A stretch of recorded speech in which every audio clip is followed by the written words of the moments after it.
മാർച്ചിലെ ബില്ലുകളും പാസാക്കാൻ ട്രഷറികൾക്ക് നിർദ്ദേശം. മാർച്ച് 19 വരെ ട്രഷറികളിൽ ലഭിച്ച എല്ലാ ബില്ലുകളും പാസാക്കി പണം നൽകും. 1211 കോടി രൂപയാണ് വിതരണം ചെയ്യുന്നത്. തദ്ദേശ സ്ഥാപനങ്ങളുടെ അടക്കം എല്ലാ ബില്ലുകളും മുൻഗണനാ ക്രമത്തിൽ മാറി നൽകും. കൂടുതൽ വിവരങ്ങളും ഇപ്പോൾ ഷീജ ചേരുകയാണ്. ഷീജ, മാർച്ച് 19 വരെ ലഭിച്ച എല്ലാ ബില്ലുകളും പാസാക്കാനാണ് ഇപ്പോൾ നിർദ്ദേശം ലഭിച്ചിരിക്കുന്നത്. വിശദാംശങ്ങൾ.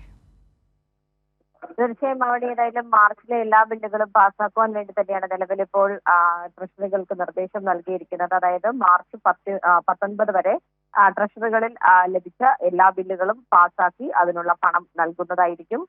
ഇതിനുവേണ്ടി 1211 കോടി രൂപയാണ് വിതരണം ചെയ്യുന്നത്. തദ്ദേശ സ്ഥാപനങ്ങളുടെ അടക്കം എല്ലാ ബില്ലുകളും മുൻഗണനാ ക്രമത്തിലായിരിക്കും മാറി നൽകുക. ഇതിനായി ട്രഷറി വെയിൽസ് ആൻഡ് ബിൽസ് ക്രമീകരണങ്ങളും ഒഴിവാക്കിയിട്ടുണ്ട് എന്നുള്ളതാണ് ധനവകുപ്പിൽ നിന്നും അറിയാൻ സാധിക്കുന്നത്. ഇതിന് പുറമെ ഉള്ള മറ്റൊരു കാര്യം കൂടി കൂട്ടിച്ചേർക്കാനുള്ളത്, തദ്ദേശ സ്ഥാപനങ്ങൾക്ക് 1851 കോടി രൂപ കൂടി അനുവദിച്ചിട്ടുണ്ട്.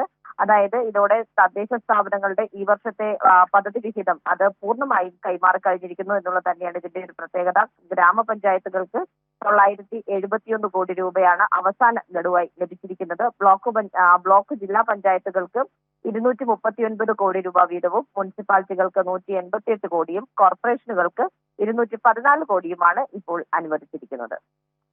ശരി, മാർച്ച് 19 വരെ ട്രഷറികളിൽ ലഭിച്ച എല്ലാ ബില്ലുകളും പാസാക്കി നൽകാൻ നിർദ്ദേശം നൽകിയിരിക്കുകയാണ്. 1211 കോടി രൂപയാണ് വിതരണം ചെയ്യുന്നത്. വിശദാംശങ്ങളാണ് ഷീജ നൽകിയത്.